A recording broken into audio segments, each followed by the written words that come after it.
Just in case, am I bothering you that I'm over here, Skippy? Well, good morning. It is morning here in the Car Connection Workshop, and we're glad that you stopped by.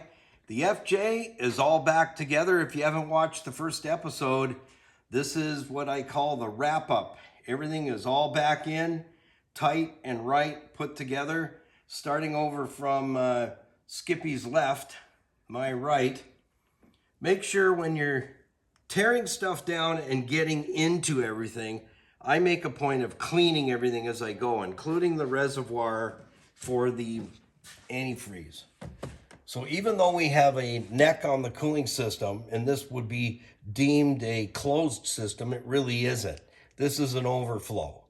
Always wash this bottle out and make sure you rinse it really, really well. Keep it clean so that it will last a long time and it won't crack, but also you're able to see the level very, very easily. So I've cleaned everything I took out and on my way, but everything's back together. And once I have everything back together, so we've done alternator, all the idler pulleys are replaced, all three, thermostat, hose clamps, clamps that look like they were going to give up the ghost have been changed.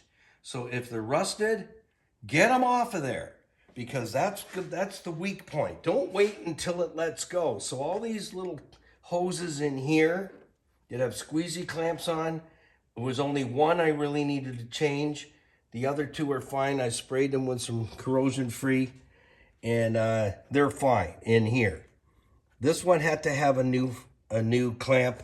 Upper and lower radiator hoses have been replaced, and I've gone with gear clamps instead of squeezy clamps, and not cheap ones either. These are stainless.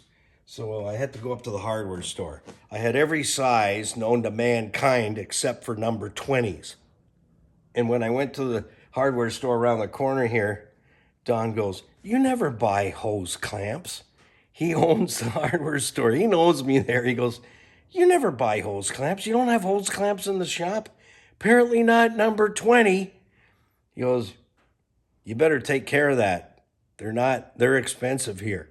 He goes, "You can get them cheaper elsewhere." But anyways, we have a good rapport there. Battery's all cleaned. I fixed this braided wiring over here, and I do want to put a plug in for Permatex. I used liquid tape, and I'll show you what it looks like. I cleaned that. That's a major ground lead. I took it off, I cleaned the fittings, and I cleaned the copper, and then I applied this product right here, and this is the first time I've ever used it. I really love the Permatex products. They don't sponsor the show, so let them know. You should be sponsoring Motormouth and Car Connection. What's wrong with you people? Because I'm very guilty of having Permatex stuff in the shop, but I've never used this. I picked it up in my last stock order, and I got to tell you, it works really good. This is nice and sealed, and it's liquid. You don't have to gob it on there. So now I fixed that factory ground circuit before it becomes a problem. See, that's how I work. If I'm going in to this area to do work, service work, I'm looking around, what else can I do while I'm in there? So it's all done. It's right and tight. The truck is ready to go engine-wise. The next thing is summer wheels are going on, and I've got two of them here. I will do a brake service on the left side first. Careful, that's extra coolant. It's going back in. I have a little trick on that too. So the left side will get a brake service sometime later today. So let me fire it up for you so you can hear it, because there's a method. Once you've had it all apart like that, guys, don't fire the engine up and walk away. I fire it up for about a count of 3 minutes, and I'm listening. I'm listening to hear if something's clicking, ticking, or doesn't sound right. Don't just fire it up and walk away. I stay at the ignition because I want to hear that everything is tracking right. And then I'll shut it off and I'll come out, and then I double check everything that I've done there, because that's how a boo-boo happens. So you don't want, if you miss something or whatever, that's the point where it's going to show its ugly head, let me tell you. So all back together, cooling system's all up to top drawer. Ready for the roar?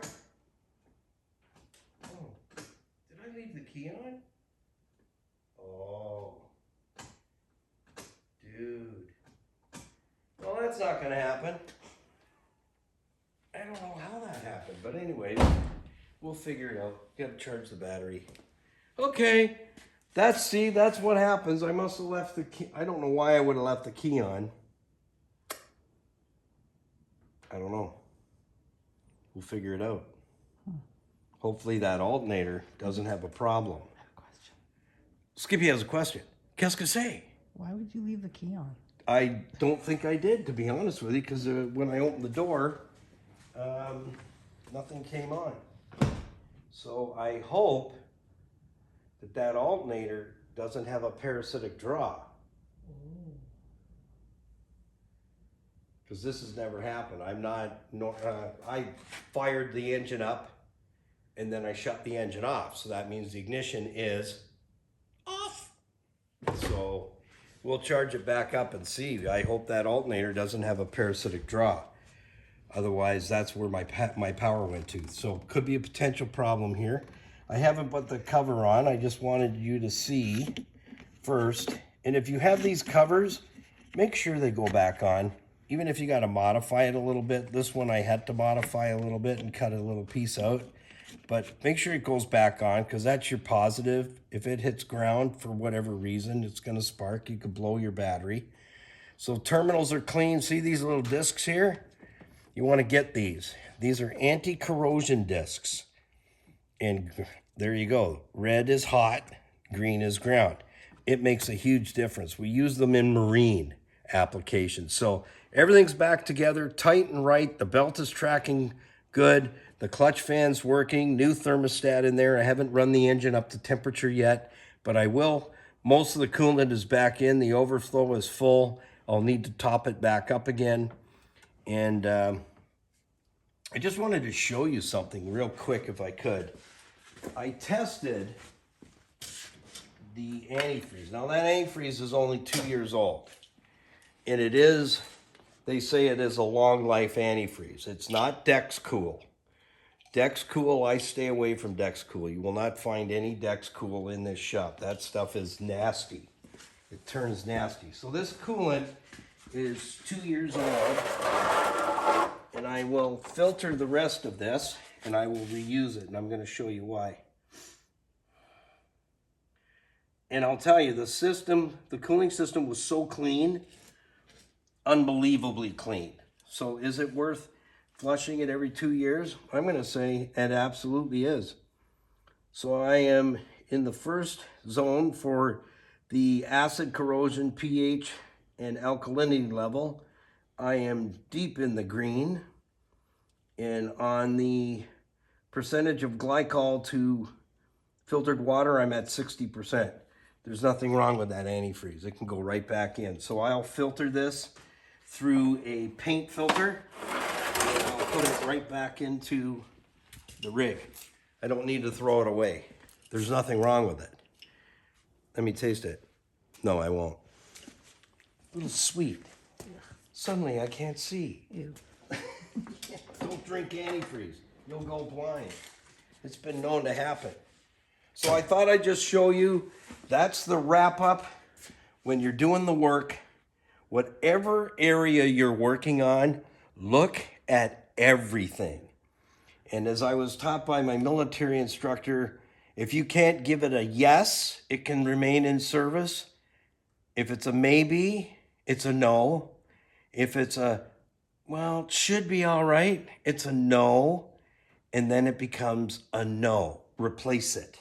So that way you can reduce the opportunity for the vehicle to leave you on the side of the road, because that's what we're trying to avoid here.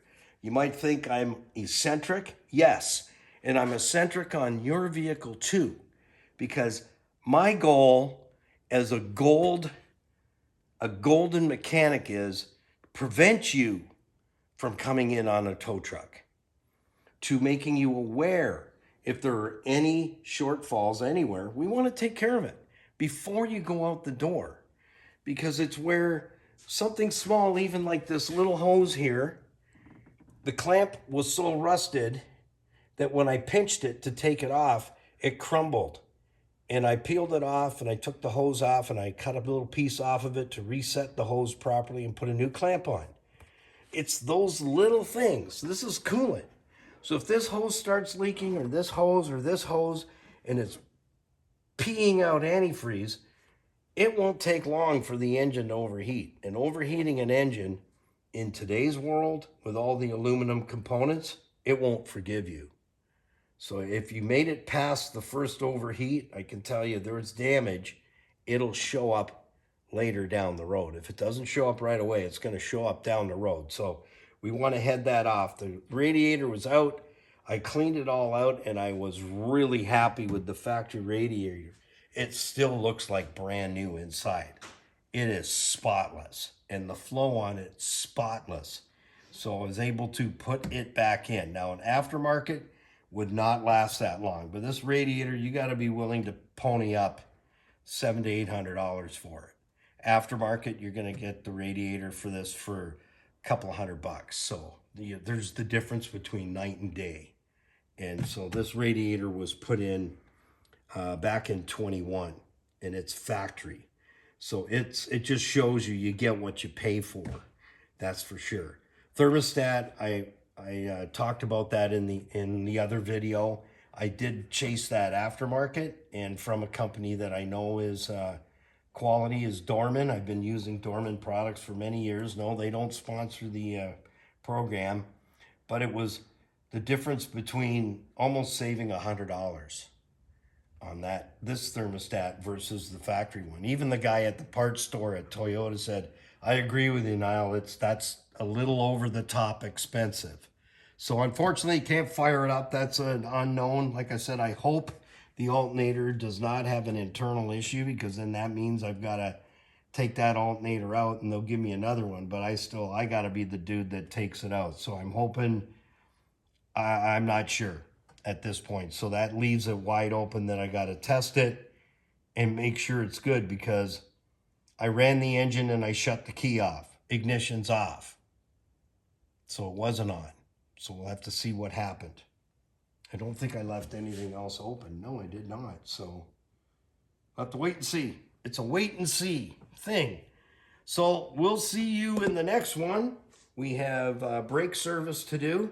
And then down the road it goes for the summer. Everything is in tip-top working order at this end. We'll see what the brakes look like and make sure that everything is serviced there. And we move forward. That's how you get something ready, evaluated in springtime, is take care of anything that looks like a question. Just deal with it, because it will come back and bite you right there. I wasn't going to say but, because apparently everybody tells me, do you know you don't have a butt? Why, thank you. Thank you. Appreciate that. I think it was from all the spankings when I was a kid. No, maybe. We'll see what the scientists say. It's all science. So till next time, thanks for stopping by. Don't forget to like, share, follow, and subscribe. 93% of you have not subscribed, but you're loving the videos. That doesn't help us. And I will plug for all the online influencers.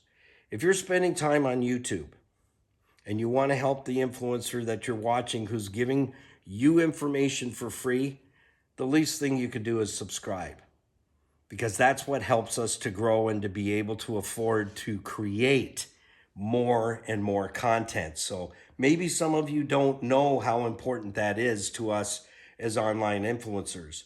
Where else can you get this kind of information from a fully licensed, qualified tech with 4 decades of experience for that?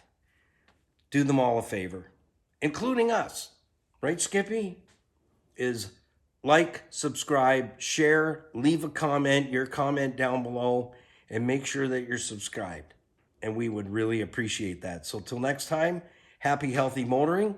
Keep it under 100.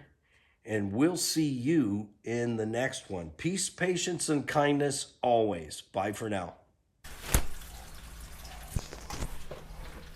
Oh, I almost forgot. Oh, yeah. The weather bell. I know you're enjoying the videos. Don't forget to ring the bell.